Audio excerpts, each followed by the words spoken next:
Empreendendo com o meio ambiente ganha um prêmio na ONU. E eu sei que dá para ser mais ecológico aqui, na cidade. O Santander também sabe, por isso lança a Plataforma Estação. Uma iniciativa que está levando mais responsabilidade ambiental para a estação de trem Vila Olímpia, em São Paulo. Com jardins verticais irrigados com água de reuso,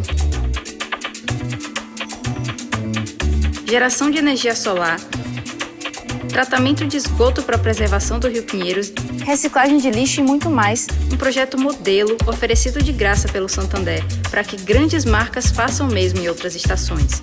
Fica a dica, hein? E o banco também quer ajudar dando crédito para a compra de placas solares para sua casa, empresa ou fazenda com as menores taxas em até 96 vezes. Acesse e saiba mais. Juntos, a gente pode fazer um mundo mais sustentável. Santander.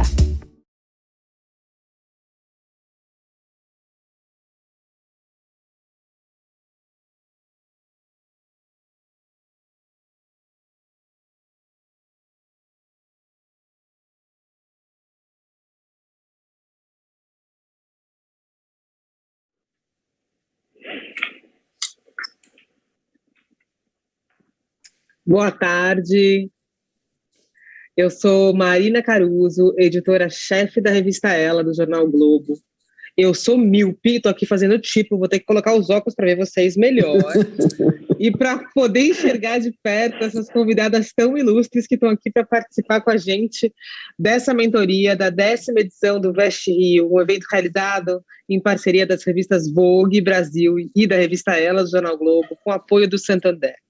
Hoje a gente vai falar sobre sustentabilidade na moda, um tema que é muito importante e que está na moda, mas é importante antes de estar na moda e para além dela.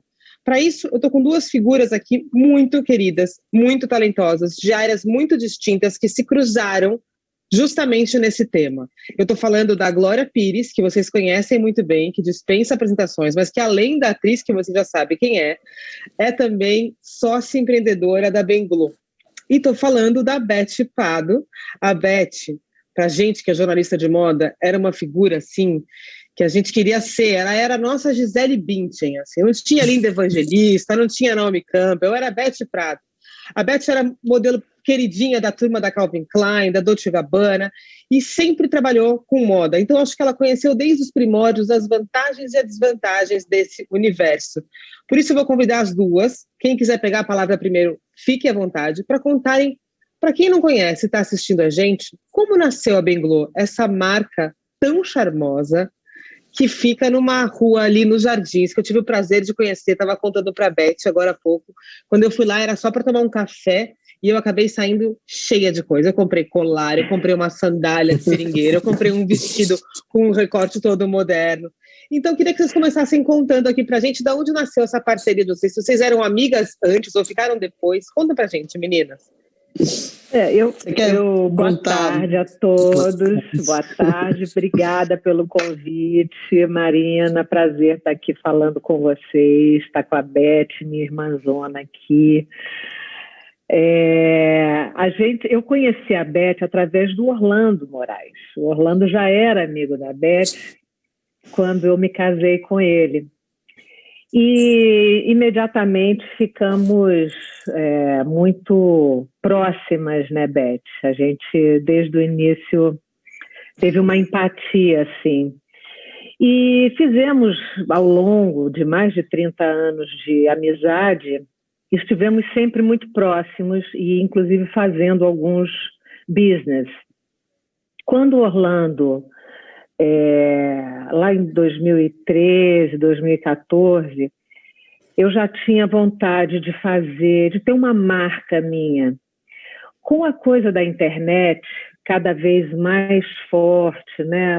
As redes sociais, a gente observou uma quantidade cada vez maior de artistas compartilhando seu lifestyle. A Beth, claro, entrou logo nesse início, porque era a pessoa não só muito ligada ao ramo da moda, mas às artes. A Beth como é que eu vou dizer? Pedra rolante, sempre buscando coisas novas e sempre se envolvendo com coisas novas. E claro que ela não podia ficar de fora disso, né? E assim a gente se uniu e começou a pensar que forma teria esse negócio, né? E eu, de alguma forma, eu sempre fui aquela pessoa que tinha prazer em compartilhar o que eu estava descobrindo, o que eu estava usando, experimentando novas práticas, sempre muito ligada à saúde, ao bem-estar, à alimentação. E aí, quando a gente se uniu, né, em torno desse novo projeto, a Beth falou, bom, temos aqui, né, o prato, o garfo, a faca, o queijo, fazer uma grande salada, né, com isso aqui. E assim foi, fomos procurar a Ana Couto, que falou essa ideia, né, nessa forma Benglo de ser, e desde 2014 estamos aí no mercado, mais próximas, cada vez mais próximas das pessoas, não só de quem me segue, quem me admira, mas também trazendo outras pessoas, né, que muitas vezes não se tocavam com essa questão da sustentabilidade, com a importância que isso tem hoje e cada vez mais, né? A gente sabe que é um processo longo e árduo também, né? Porque hoje mais pessoas têm essa consciência, mas a mudança mesmo, a mudança real, não é uma coisa tão simples, né? Nem rápida. Então, eu fico muito feliz de estarmos ainda, né, no ar, ainda fazendo a Benglo agora com a sua loja física e brevemente com outras lojas.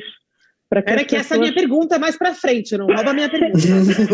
A pergunta da expansão é já. Só para finalizar aqui o pensamento, para que as pessoas tenham acesso físico também, né?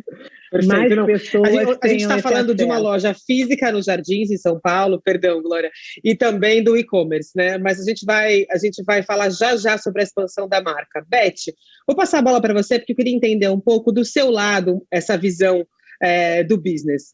O que na sua trajetória de moda você acompanhou e viu que foi mudando, né, na visão do consumidor final e na visão do empresário mesmo? Acho que você tem tanto o lado de quem consome quanto de quem via a coisa ser fabricada, né, ser montado, o sonho ser criado. A gente aprendeu a consumir, a pensar a moda de um jeito mais sustentável hoje? Quais são os principais pilares para que esse negócio se torne viável a longo prazo? Bom, eu acho que a moda, da maneira como a gente conhece, né? Eu na frente das câmeras, depois atrás, à frente de um evento como foi o Fitoerva Session, eu acho, e o Natura Formando Moda, que também criei, eu acho que ela vem se reinventando ao longo da sua história. Mas eu acho que a gente chegou num ponto onde a moda, do jeito que a gente conhece, ela precisa parar e eu acho que fazer uma profunda reflexão e um profundo debate de qual é o propósito, né? Assim, por que a gente vai continuar...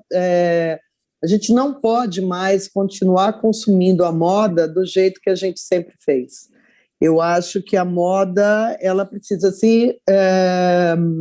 ampliar esse debate para além do produto, para além de marcas, E a gente, quando eu falo ampliar o debate, eu acho que é pensar no impacto que ela gera tanto em pessoas quanto no meio ambiente, e isso é muito sério.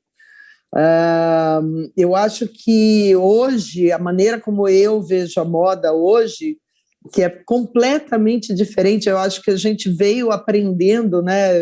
Inclusive a Benglo foi muito importante nessas reflexões, nessas mudanças de pensar a moda também, né? Nós não somos a Benglo não é uma marca de moda, né?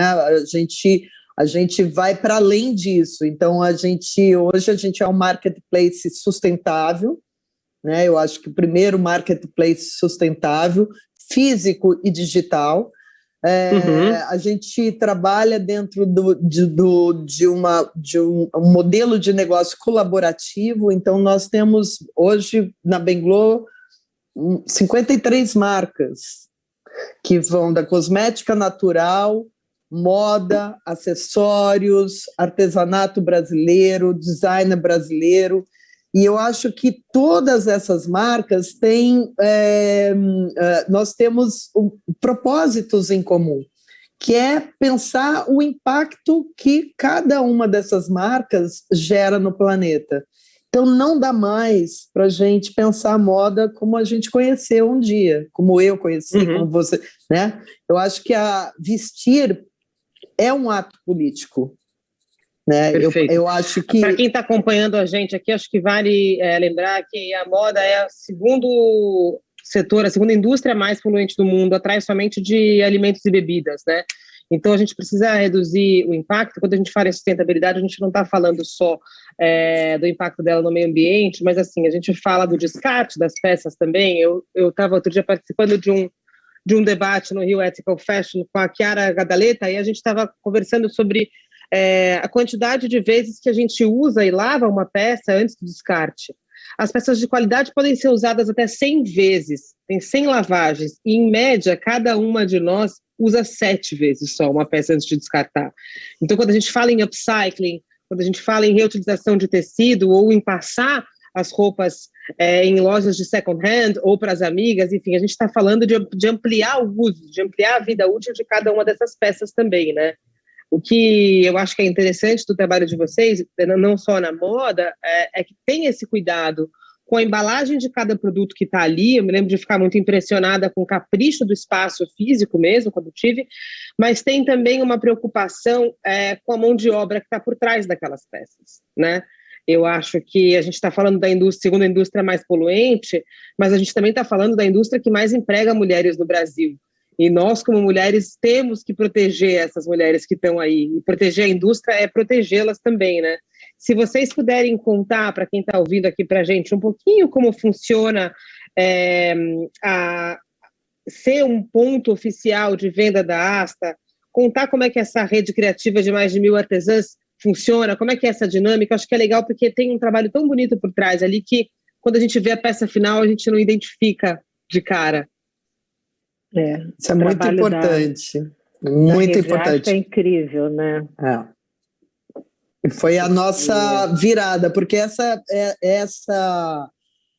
era o grande desafio. A gente, na época, quando a gente começou, parece tão pouco tempo, né? Mas não tinha tantas marcas e produtos que pudessem assim, suprir o nosso discurso, né? Então, assim, existia um abismo entre aquilo que a gente acredita, aquilo que a gente faz, e como é que a gente ia achar produtos que refletissem tudo isso, né? E foi quando a gente conheceu as meninas da Rede Asta, que foi um super encontro, né, Glória? Sim. A Glória virou madrinha da Rede Asta. Foi muito bacana. Porque assim. é incrível o trabalho que elas desenvolvem com os grupos, né? Porque realmente as mulheres têm esse lugar, né?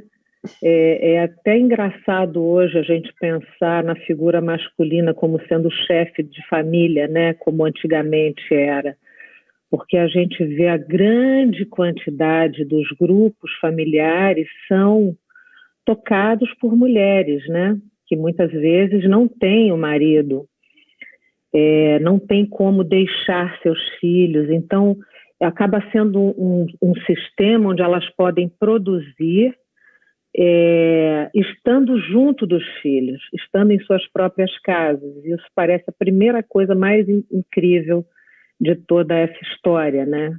O quanto elas podem produzir com a sua arte, né? A sua qualidade, a qualidade do seu trabalho, fazendo bordados, fazendo peças, né? Reaproveitando o que seria lixo, e fazem coisas incríveis, né? São várias regiões do país ou as artesãs são de uma região específica, Glória? Do Brasil inteiro. Brasil todo. Do Brasil todo. Do Brasil todo. Muito legal. E como é que vocês chegaram nelas? Como é que foi esse encontro? A gente tinha essa busca por produtos que representassem aquilo que a gente acreditava, e elas estavam, a Alice estava buscando, querendo, ela tinha um e-commerce que ela não sabia como gerir, e estava buscando um parceiro, alguma solução para aquele negócio, porque elas estavam ainda no momento de entender qual seria o modelo de negócio. Então, elas vieram, assim, elas tinham um catálogo de vendas porta a porta, aí não deu muito certo, aí partiram para a empreitada do e-commerce, e elas não sabiam fazer direito aquilo, e eu falei, nossa, a gente se conheceu por internet, eu buscando produtos que pudessem ter essa ligação com aquilo que a gente fazia, e conheci a Alice, apresentei a Alice para a Glória se apaixonou pelo trabalho delas. São mais de 2.000 artesãs, hoje eu acho que bem mais de 2.000 artesãs pelo Brasil inteiro. E essas mulheres, elas, além de ter, como a Glória estava falando, poderem trabalhar dentro de casa junto aos seus filhos, elas passaram a ser arrimo de família mesmo, sabe? Claro, assim, tipo, claro. Imagino que agora, então, na pandemia, né, elas já estando capacitadas para trabalharem dentro de casa, e num momento de crise como esse, ficou ainda mais importante, né? Porque os maridos todos trabalhavam fora, foram impedidos, né? E aí, imagino que o papel dela seja ainda mais importante, né? Eu tenho 2 perguntas aqui de pessoas que escreveram, que eu vou fazer para vocês, tá, meninas? Uma é a do Roberto, que ele queria saber de vocês duas quais são os maiores desafios de trabalhar sustentabilidade no Brasil. Acho que a gente tem falado um pouco sobre isso, mas se vocês puderem ser mais específicas, por que é difícil trabalhar com esse tema no Brasil? E se vocês acham que o público brasileiro já identificou a importância do consumo consciente? Ou a gente ainda tem uma longa trajetória? Olha, eu acho que as pessoas... esse tema tem sido muito falado, né? A questão da sustentabilidade. Acho que hoje, sem dúvida, até estava vendo um grande site de vendas de roupas de marcas internacionais, aponta um aumento de 4,3% em peças que são conscientes, que são feitas de forma consciente ou com reaproveitamento de material. E isso está claro que está mostrando que as pessoas hoje têm mais visão para isso, né? Mas eu acho que, como eu falei no início, essa mudança não é uma coisa tão simples e nem tão rápido. Basta ver o que a gente faz na nossa casa, né? Algo que não demanda muito. Por exemplo, não pegar sacola plástica, né? Aqui em casa eu tenho essa chancela, não é para trazer sacola plástica, nem da farmácia, nem do supermercado, lugar nenhum. É para levar a sacola, é para levar os saquinhos para comprar o granel. Mas vira e mexe, eu me deparo com uma sacola plástica. Sabe? Então, assim, a julgar por um ambiente tão próximo, né, tão pequeno que é a própria casa da gente, né, vira e mexe é um cotonete de plástico, Claro. vira e mexe uma escova de dente de plástico que entra, que tem que mandar trocar, sabe? Assim, são coisas... são pequenas atitudes. E claro que também isso não é uma coisa que depende só do consumidor. Depende muito também das empresas, das indústrias, dos empresários, abraçarem isso, compreenderem que é uma mudança urgente e necessária, né? Talvez a Beth possa explanar um pouco mais a respeito dessa maneira de fazer as coisas, né? As dificuldades que os artesãos, as indústrias encontram para trabalharem esse aspecto. Eu acho que tudo isso passa pela educação. Uhum. Então, assim, não existe outra maneira. Eu acho que a educação dentro das faculdades de moda, educação, eu acho que a nossa conversa também, ela vai para além da moda, né? A gente pode falar de comida, a gente pode falar de moda, a gente pode falar de insumos, a gente pode... Então, tudo isso, todas as nossas atitudes geram impactos, né? Impactos no meio ambiente, impactos nas pessoas, na vida das pessoas. A moda, do jeito que a gente conhece, onde poucos lucram muito e muitos têm uma vida de, assim, fazer um trabalho análogo à escravidão, né? Então, sim, isso sim. É muito grave, né? A gente não pode mais fechar os olhos e falar, mas eu estou vestindo um algodão. Esse algodão, as plantações de algodão são a quantidade de agrotóxico que é consumida numa plantação de algodão, a quantidade de água, as pessoas que são afetadas com câncer, sabe, assim, e morrem, o número de pessoas que morrem por conta de câncer, aquelas pessoas que trabalham no plantio do algodão, tudo isso precisa ser pensado. Então, por isso que eu falei que vestir é um ato, tem que passar a ser um ato político. A gente precisa saber o que a gente está vestindo, quem é que fez a minha roupa. Isso tem a ver com o movimento do Fashion Revolution, sabe assim, que trouxe à tona todas esses questionamentos. Quem fez minha roupa?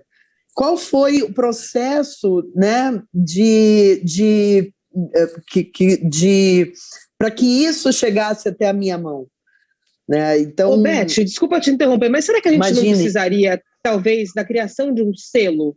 É uma coisa que eu me pergunto muito. A indústria da beleza já fez isso. Hoje você não pode mais comprar um creme de uma marca internacional de X mil dólares sem que tenha escrito no rótulo que vem dentro dele. A sensação que eu tenho é que a gente consome moda sem saber o que a gente está comprando. Exatamente. E aí eu me pergunto muito se talvez vocês, e aí acho que a Glória tem essa função um pouco como pessoa pública, não pode ajudar a gente a dar voz para essa necessidade da criação de um selo, uma coisa que eu já provoquei algumas vezes o Paulo Borges também, um selo que determinasse que por aqui não passou trabalho escravo, que determinasse que por aqui há reutilização de fibras. Se a gente conseguisse criar junto à Beach ou à Best, não sei, é uma provocação que eu faço aqui, porque eu acho que enquanto o consumidor não souber o que ele está comprando, ele vai continuar, mesmo na ignorância, comprando. Claro. Sim. E aí eu acho maravilhosa essa ideia, disso, né? Maravilhosa essa ideia. Porque Glória, fala para quem me ligar, vamos armar isso depois. Bom, tenho mais duas perguntas aqui, porque eu adoro conversar. Se deixar, gente, eu não deixo ninguém perguntar, pergunto só eu, né? Então vamos lá. A Patrícia pergunta aqui, meninas, como funciona o processo de prospecção de novas marcas sustentáveis? Além da sustentabilidade, quais são os outros requisitos que é preciso ter para entrar no portfólio da Benglo? Beth que cuida mais diretamente disso, né, Betuda? Eu acho que assim, é um trabalho do dia a dia, do nosso dia a dia, assim, e todo mundo, sabe, assim, desde da nossa gerente, a Tami, que cuida do conteúdo, está todo mundo de olho em marcas, produtos e pessoas. Eu acho que é isso, sabe, assim, o impacto que essas marcas geram tanto na vida das pessoas, como é que elas produzem, quem é que está por trás. Eu acho que é um trabalho insano e diário. Assim, mas dica prática, se tem alguém assistindo a gente aqui que quer te mandar o produto, faz aquele merchanzinho, para onde essa pessoa escreve? Curadoria@benglo.com. Curadoria@benglo.com. Mande o seu trabalho, o seu portfólio, conte um pouco da sua história, como é que é o seu processo criativo, a sua produção, por que você acha que você está alinhado aos nossos propósitos. Eu acho que é por aí, esse é o nosso canal super legal de comunicação. E as histórias nos interessam muito, essas histórias que estão por trás de todo esse processo, de quem faz, como é que começou a fazer. Tudo isso nos interessa, porque a gente Ótimo. também... Falar nessas histórias, Glória, eu estava comentando com a Beth nesse nosso encontro backstage aqui antes de você entrar, que a última vez que eu tive lá na Benglo, eu me apaixonei por um colar maravilhoso de borracha. E eu gostei dele como peça de design mesmo. E aí, quando ela me contou, Beth, quando ela me contou do que ele era feito, eu fiquei ainda mais encantada e comprei logo 2. E eu uso eles dando umas voltas assim, um em cima do outro. Conta, Beth, por favor, de que marca a gente adora. Esse é o Grupo Canoa. Então, olha como tudo vem de vários lugares. Foi uma amiga minha, que é do Sul, ela estava usando esse colar, eu falei, nossa, que lindo! E aí ela me contou, é uma loja, não sei o quê. Bom, eu liguei para a loja, falei, olha, eu gostei muito desse colar, vocês é que fazem? Ela falou, não, é um grupo de mulheres de Canoas, que é uma cidade no sul, e esse colar chama Colar Serpente. E o que elas fazem? Elas pegam resíduos da indústria automobilística que fica perto da comunidade onde elas vivem, e elas transformam aquilo em uma peça de acessório super bacana, como você mesmo disse.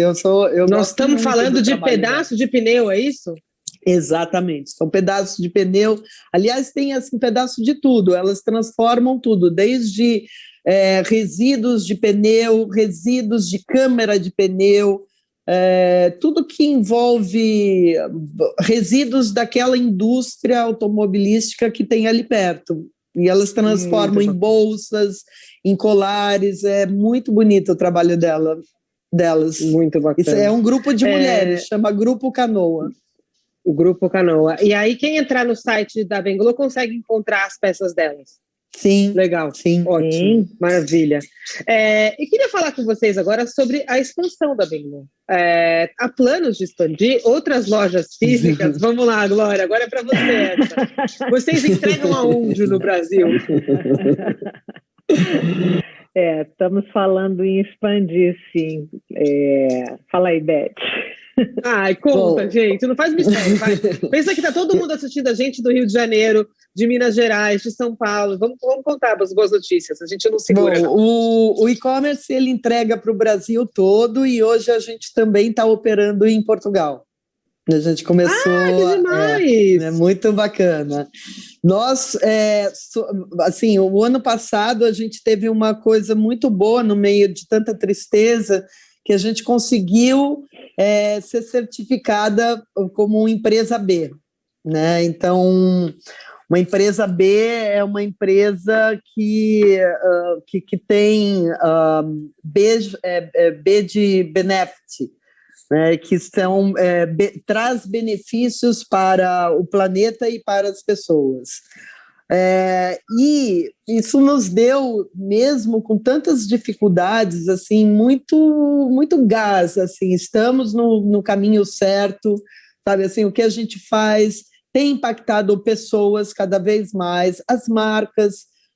Teve um momento da Benglo que a Glória né, sempre quis ter uma marca dela, né, uma linha dela, e a gente falou, não, vamos pensar aqui, eu acho que tem várias marcas e pessoas e artesãos que estão fazendo um trabalho tão bonito, vamos dar luz a essas pessoas, né? Colocar luz no trabalho dessas pessoas, e assim foi.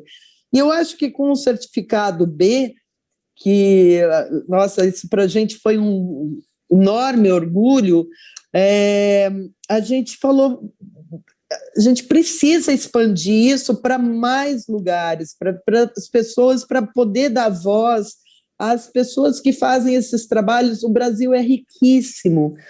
Os trabalhos, o artesanato brasileiro é de uma riqueza, e em cada região do Brasil são diferentes insumos, diferentes técnicas. Isso é muito lindo. A Glória é apaixonada, eu também. Acho que é uma coisa que move muito a gente, né, Glorinha? Cada novo parceiro que entra é uma alegria, né? É uma alegria, exatamente. E aí a gente começou a pensar como a gente vai expandir sem perder o propósito, né? Isso é muito difícil.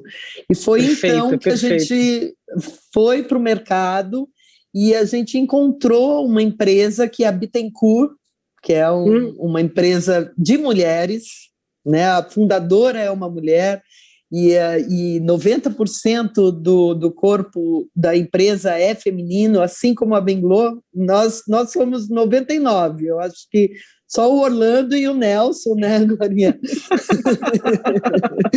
Mas somos mulherada. Todas mulheres empoderadas e muito assim, certas desse caminho. Então a gente queria expandir, e aí a gente encontrou a Bittencourt, e além de mulheres, elas é uma empresa muito alinhada com os propósitos da Benglo. Elas entenderam tudo, sabe assim? E esse é o grande desafio. E a gente, para o segundo semestre, a gente vai estar com o projeto pronto. Para quem quiser ter uma franquia Benglo, seja no Brasil ou fora do Brasil, a gente já está, inclusive, com algumas possibilidades aí à frente de abrir uma loja em Portugal. A Glória é uma pessoa assim, que ela é muito querida em todos os lugares, e em Portugal, ela, assim como no Brasil, ela também é muito amada, e eu acho que a gente vai poder... E que história é essa? Desculpa te interromper, que história é essa de Quartas Gloriosas? Você está falando de projetos para o segundo semestre? Vamos já contar um pouquinho do que nós estamos falando? Das Quartas Gloriosas? As Quartas Gloriosas surgiram lá no início, né? Assim, como uma forma de ter essa proximidade, não só colocar produtos, mas contar histórias também, né? E com o decorrer do tempo, a gente foi entendendo que era importante ter temas, né? Então, ano passado, a gente tratou dos 17 temas da ONU. Então, a cada mês a gente fazia uma ou duas histórias relacionadas a iniciativas que tinham a ver com esses 12 tópicos, né? Para o desenvolvimento, para a paz, para mais pessoas terem acesso aos básicos da vida, que é alimentação, saúde, né? Então, a gente mapeou aí 17 projetos ODS, incríveis, né? E pessoas que estavam da sua maneira fazendo a sua parte, que isso é muito importante também, né?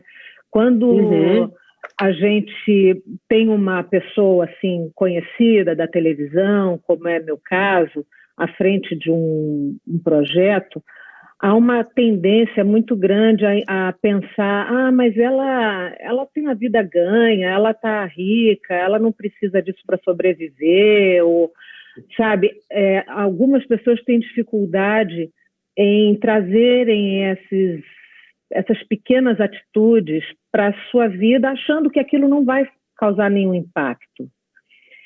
E por isso a gente ter conteúdo, contar as histórias de pessoas comuns, né?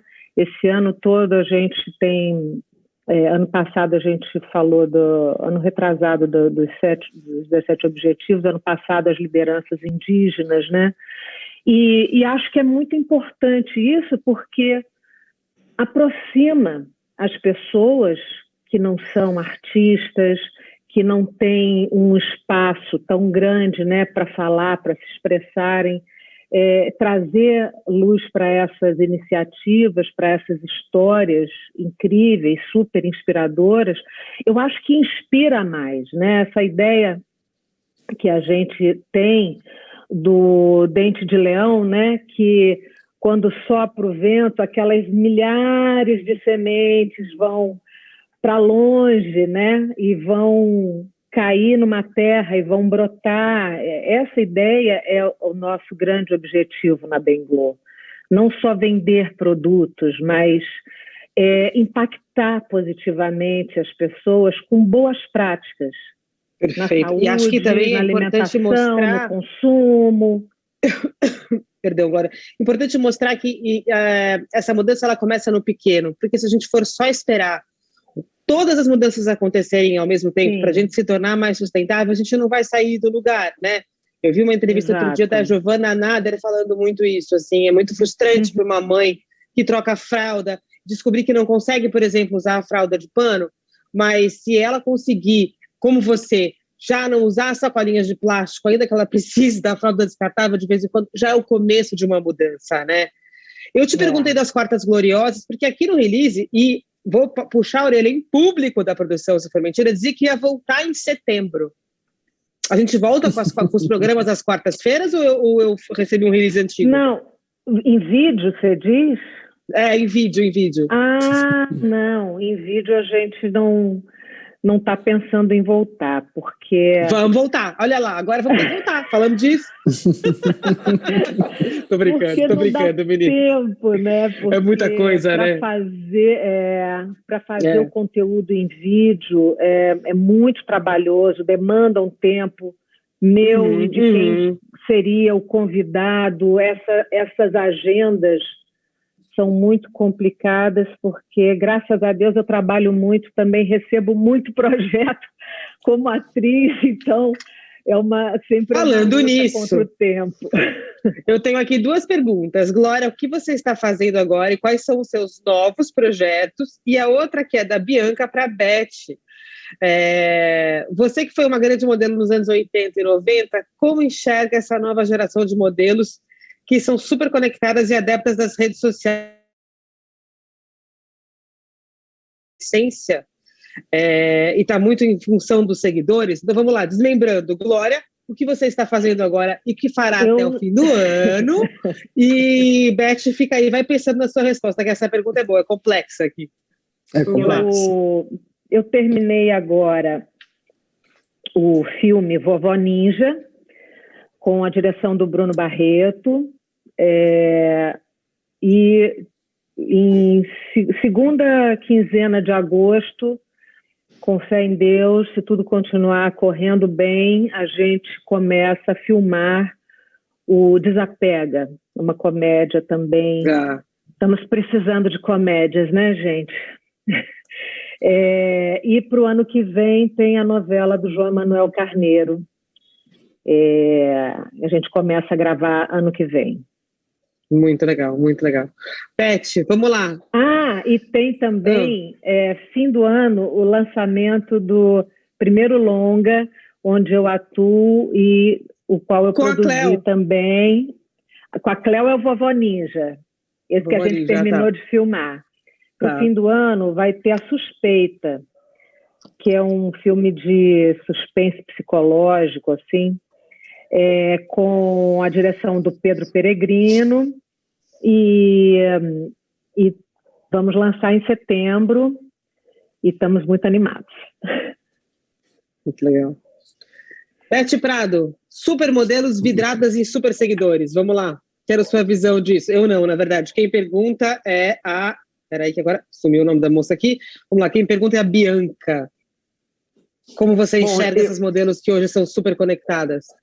Eu acho que assim como os modelos, os jogadores de futebol e todo mundo, assim, influenciadores e todo mundo está atrás de likes e rede social e tal. Eu acho que falta mais propósito, sabe? Assim, eu sinto falta, sabe, de uma postura um pouco mais política mesmo, em relação à vida como um todo. E eu acho que, assim como modelo, até para tirar essa imagem de que modelo não pensa, modelo pensa sim. Eu conheci modelos muito inteligentes e que são empreendedoras dos seus negócios e fizeram assim, conheci modelos que eram modelos e hoje são médicas, sabe, assim, e atuam como médicas. Então, eu acho que falta propósito, falta uma visão um pouco mais ampla e que para além da moda mesmo, sabe, assim, daquilo que elas estão fazendo. Eu, por exemplo, enquanto modelo, eu sempre tive muita curiosidade de olhar para trás, sabe, o que estava acontecendo ali atrás das câmeras. E eu acho que as pessoas podem usar esses espaços de influenciadores para abrir possibilidades para contribuir para uma sociedade mais igualitária, sabe, assim, com uma visão de mundo mais equilibrada. Eu acho que falta um pouco isso, sabe, em tudo, na vida como um todo. E eu acho que nós, enquanto influenciadores, a gente tem essa responsabilidade também, sabe? Seja modelo, seja um ator, uma atriz, um influenciador, enfim, eu acho que é uma responsabilidade com as pessoas e com o planeta. Perfeito, concordo. E acho que o propósito é a palavra mesmo do momento, não só no consumo, mas em tudo que a gente faz e aplica, né, para tentar fazer com que as coisas tenham mais sentido. Uma outra pergunta aqui que surgiu, e que eu acho que tem muito a ver com propósito, é assim, se vocês acreditam que algumas marcas de fato têm um propósito e têm a intenção de melhorar a relação do consumo e da moda com o meio ambiente, ou se isso é apenas um greenwashing e não um interesse real pelo planeta. E como é que a gente pode fazer para diferenciar as duas coisas, para saber se aquilo que se diz verde de fato é? Quem pergunta isso é a Patrícia. É o tal do ler o rótulo ou ler a etiqueta, né? Exato. Mas, para a gente entender também o que está dizendo no rótulo ou na etiqueta, a gente precisa ter um pouquinho de trabalho de ir lá naquelas palavrinhas, né? Dar uma gulgada, ou vai na Ecosia e dá uma procurada nessas palavrinhas, o que elas significam, né? O que você precisa evitar? Que tipo de pegadinha você precisa evitar? Entender, né? Assim, eu me preocupo muito com a alimentação.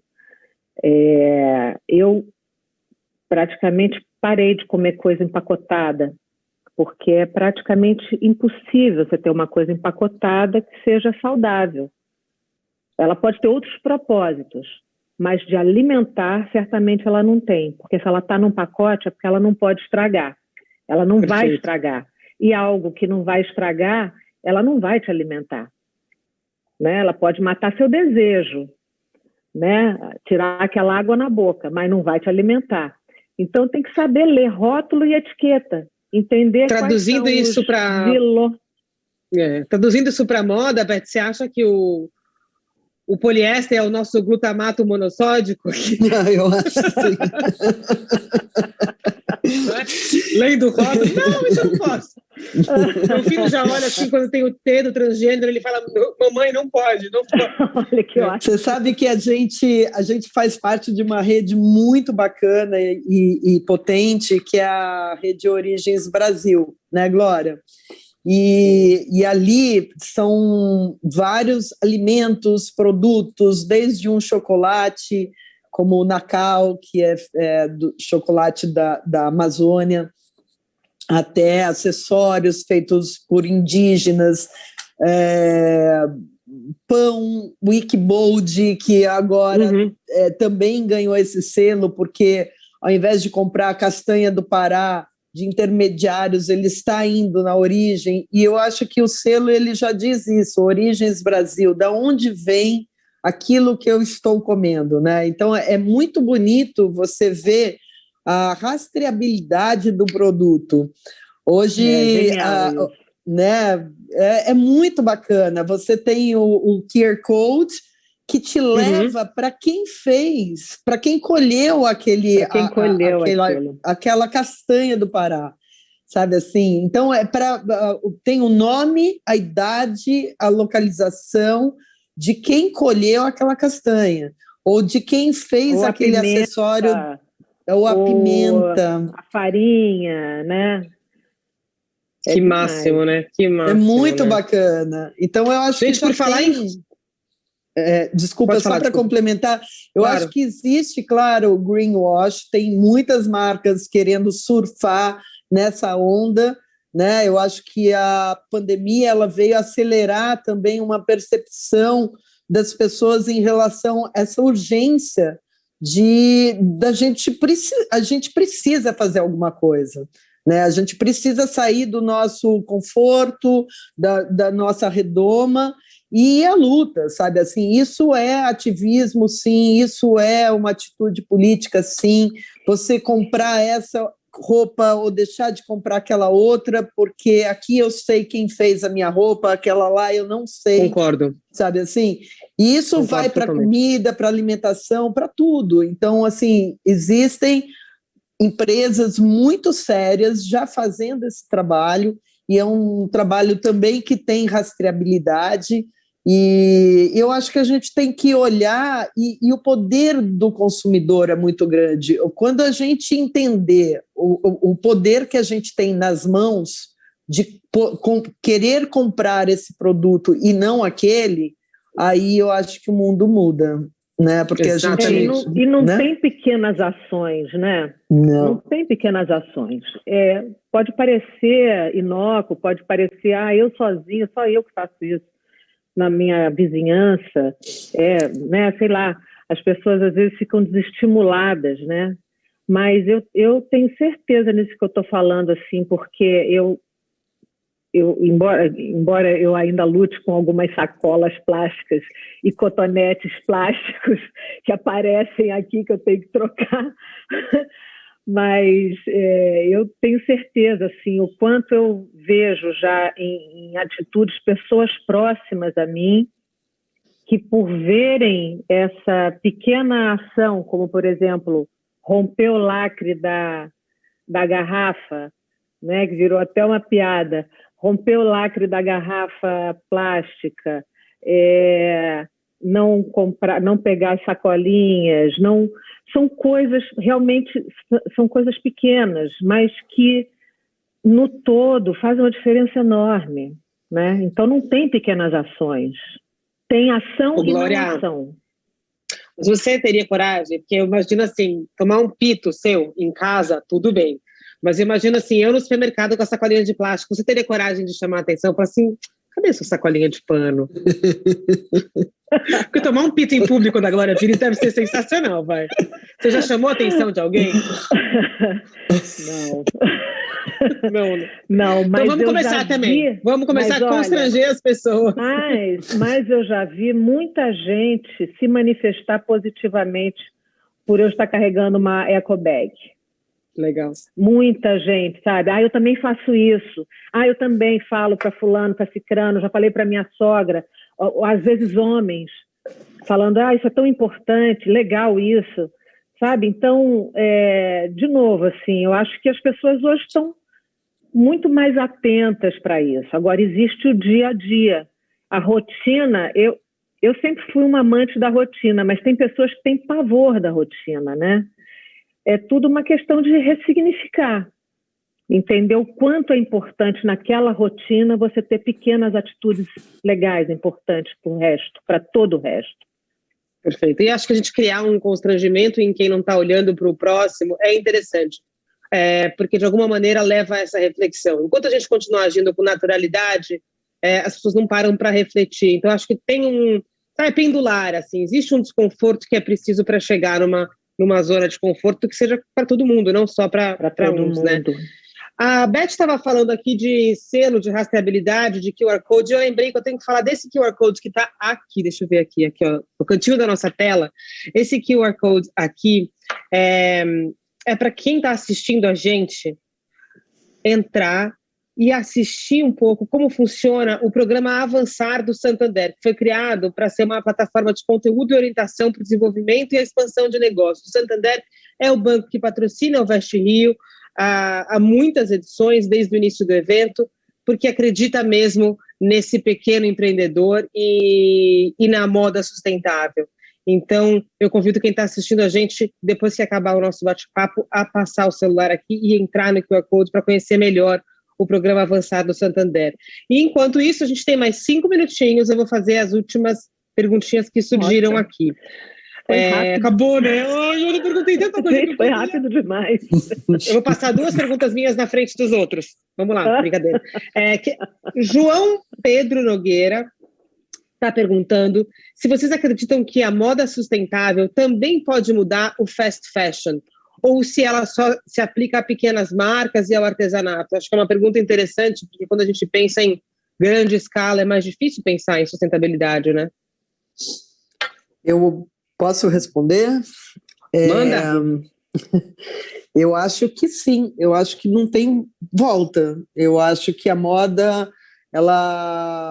o debate sobre moda sustentável, ela não pode ficar restrito mais só a fast fashion ou não fast fashion. Eu acho que a gente precisa debater sobre ética na moda, a gente precisa debater sobre insumos, sobre agricultura, sobre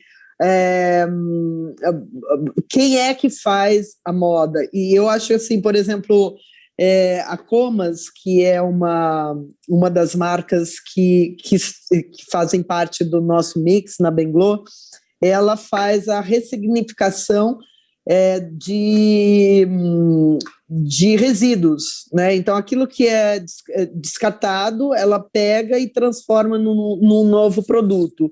E o trabalho dela é tão incrível que ela faz isso hoje pensando em escala. Quando você pensa em escala... Olha! Então, assim, ela é uma pequena marca, mas o trabalho dela, ele está todo embasado em como ela vai poder aplicar isso para outras marcas que são grandes marcas, ou como é que ela pode escalar isso. Então, é muito interessante, eu acho que assim, é um mundo acho que a gente tem que usar a tecnologia, começar a pensar na tecnologia, usar a favor disso tudo, né? Da sustentabilidade das relações, da sustentabilidade na moda. E quando a gente vê grandes empresas já questionando o seu modelo assim, não modelo de negócio, mas como é que eles vêm operando até agora. A Chiara, por exemplo, é uma pessoa que está fazendo isso junto como que chama? A empresa de jeans, super, assim, eles estão revendo toda a quantidade de águas que eles utilizam.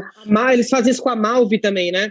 Com a Malve também. Exato. Então, assim, você para para pensar, tem grandes empresas que já estão fazendo essa reflexão. Isso eu acho que não tem volta.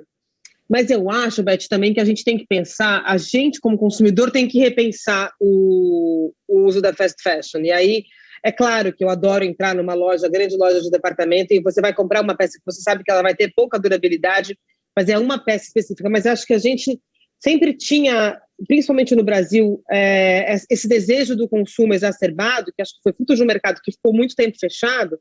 E hoje, com a cultura de moda mais estabelecida, a gente consegue entender que às vezes é melhor pensar em grandes verões, grandes primaveras, peças atemporais, que tem um custo um pouco maior, mas tem uma durabilidade muito maior, do que você descartar.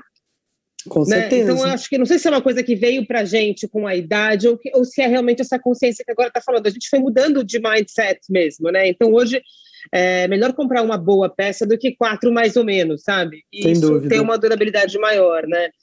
Agora, isso pensando como consumidor, como empresário, eu acho que o que você falou é perfeito. O trabalho da Comas é muito impressionante, porque eles conseguem não só melhorar as peças de outras grandes marcas, mas também ir além do patchwork, né? Porque quando a gente pensa em reutilização de tecido, você fala, mas eu não quero um patchwork.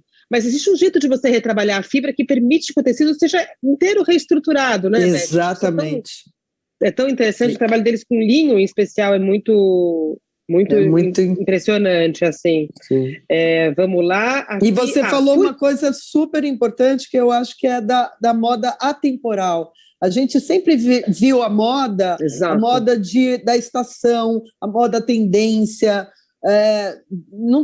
Eu acho que não tem mais espaço para isso. O que é tendência? Tendência hoje é você ter ética, sabe? Assim, você ter esse olhar mais amplo para o que representa a responsabilidade, eu acho. A gente precisa falar de downcycling, sabe assim?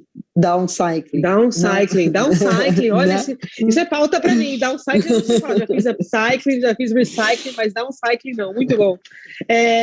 Glória, pergunta da Marina, eu mesma no caso. Onde aqui no Rio de Janeiro eu posso comprar aqueles moletons maravilhosos que estavam na nossa capa, que a gente fez com você na revista Ela? No site, na Benglo, www.benglo.com. Eu quero dias gloriosos, eu vou lá comprar assim que acabar essa conversa, hein, pessoal? É uma graça. Virei garota propaganda, é muito fofo. E aí última pergunta aqui que chegou de um leitor, que eu acho que é uma pergunta importante: por que produtos sustentáveis ainda são tão caros? Acho que essa é uma reflexão que a gente tem que fazer. Eu provoco sempre o Oscar Metzavá quando estou com ele. Por que é tão caro? Por que, Beth? Por que o processo encarece? Eu acho que são vários os motivos, né? Hoje, assim, são poucas as marcas que já estão trabalhando com essa consciência.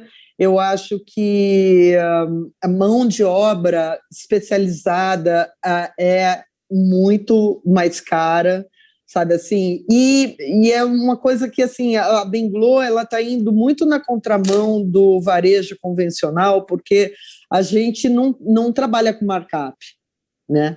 Perfeito, então, por exemplo, como é que a gente pode falar de consumo consciente achatando quem produz, colocando markup em cima do produto e que vai impactar no bolso do consumidor?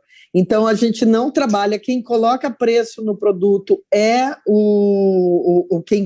quem produz, a gente é um marketplace, né? Então, na verdade, a gente não tem a gente não atravessa nada, quem vende direto ao consumidor é a marca. A gente é uma plataforma como se fosse uma tela em branco. Uma vitrine, vem aqui, né? Uma vitrine, né? E um agregador mesmo. E eu acho que isso é super importante, assim, porque o modus operandi hoje ainda do varejo convencional, é de você achatar o produtor, colocar o seu markup lá em cima e quem paga a conta é o consumidor. Então, eu acho que são várias variantes, mão de obra, mas também essa mentalidade que eu tenho que lucrar a qualquer custo, e muito. Então, Exato. E aí é de novo olhar para o retorno a curto prazo, né? Porque querer o lucro alto agora Exatamente. É o fim do business lá na frente, né? Sim. Exatamente. Glória, as pessoas querem saber como está o Orlando. Tá ótimo. Graças ótimo. a Deus. Zerado? Tá ótimo, zerado. Sem nenhuma sequela, graças a Deus. Cantando lindamente. Fez uma live maravilhosa para os enfermeiros. Eu me vacinei antes de ontem. Oba! Graças a Deus. Nossa, que ansiedade por esse dia. Estamos todos bem, muito felizes, assim, levando adiante, né? Com muita... depois de ter passado esse susto Nossa, que enorme. susto! Nossa, tê-lo aqui enche a gente de alegria. Amanhã a nossa menina caçula faz 21 anos, então muitas datas chegando para menina celebrar ótimo, muito né? esse momento. Menina é ótimo. Gente, eu queria agradecer muito a presença de vocês. Eu espero que tenha sido tão gostoso para vocês quanto foi para mim. Eu seria capaz de ficar aqui horas. Foi de muito verdade. legal. De verdade. Muito obrigada. Vamos ter que armar outras. Vamos. Marina, foi incrível. Eu fiquei com muitas borboletinhas no estômago, assim, de friozinho, mas depois que você, né, Glória, depois que a Marina, você conduziu tão lindamente, deixou a gente muito à vontade. Eu queria agradecer a você e a todos que estiveram aqui com a gente. Muito e ao Veste Rio também, né, que assim, super trabalho. Para mim importante. É especial porque eu tenho uma admiração profunda por vocês duas nas áreas originais de vocês, vamos chamar assim. Obrigada. Então já seria uma delícia falar de trabalho, de interpretação com a Glória, de falar de moda com você, mas falar de sustentabilidade é ainda mais inspirador. Muito obrigada mesmo, meninas. Obrigada a quem nos assistiu aqui. Obrigada, galera. Obrigada. Eu vou fechar dizendo para quem chegou agora, eu sou a Marina Caruso, editora-chefe da revista Ela, do jornal O Globo. Estou fechando esse papo com a Beth Prado e a Glória Pires, que são sócias da Benglo, sobre moda e sustentabilidade. Eu espero vocês amanhã e depois nos nossos próximos debates e mentorias. Essa 10ª edição do Veste Rio acontece com o patrocínio do Santander e é uma iniciativa da Vogue Brasil e da revista Ela. Um beijo e muito obrigada. Beijo. Obrigada.